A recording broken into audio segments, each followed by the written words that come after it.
வாழ்க்கைனா என்ன, வேலைக்கு போகணும், சம்பாதிக்கணும், ஃபேமிலியை ரன் பண்ணணும், அவளை எப்படி பார்த்துக்கணும்.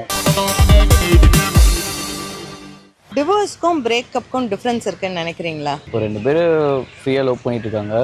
அது வந்து ஃபேமிலியை பொறுத்த வரைக்கும் இல்லை இந்த சொசைட்டியை பொறுத்த வரைக்கும் அது லீகல் கிடையாது.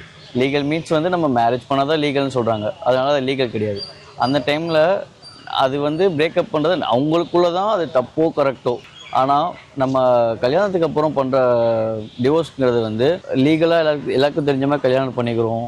ஸோ அந்த டைம்லேயும் மிஸ் அண்டர்ஸ்டாண்டிங் 2 டைம் வரும்.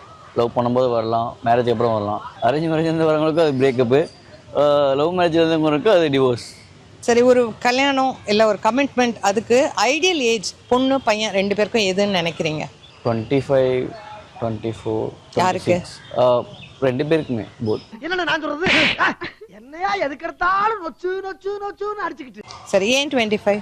ஏன் 25னா அவங்க இப்போது அந்த ஏஜில் அவங்களால மேரேஜை நம்ம பண்ணிக்கலாம்னு சொல்லிட்டு நிறைய பேர் அப்படி தான் நாங்கள் லவ் பண்ணுறோம், நாங்கள் மேரேஜ் பண்ணி போகிறோம் அப்படி சொல்லிட்டு சீக்கிரமாக பண்ணுறதுனால தான் நிறையா டிவோர்ஸு, மேரேஜுக்கு அப்புறம் நிறைய டிவோர்ஸ்லாம் வருது. அப்படி இல்லைன்னா அதுக்கு முன்னாடியே பிரேக்கப் ஆயிடுது. ஸோ ஒரு 3-4 வருஷம் போச்சுன்னா தான் உங்களுக்கு வாழ்க்கைனா என்ன, வேலைக்கு போகணும், சம்பாதிக்கணும், ஃபேமிலியை ரன் பண்ணணும், ஒரு பொண்ணு நம்மளை நம்பி வரானா அவளை எப்படி பார்த்துக்கணும். அதுக்கான ஃபர்ஸ்ட்டு நமக்கு ஃபினான்ஷியலாக நம்ம ஸ்ட்ராங்காக இருக்குமா, அது 25 வயசுல வந்துரும்னு நினைக்கிறீங்க? கண்டிப்பாக வரும். ஒரு பையனுக்கு வரும். பொண்ணுக்கு? ஒரு பொண்ணுக்கு தெரியல எனக்கு. சொல்லு, நீ தான் தைரியமான ஆளத்தை சொல்லு.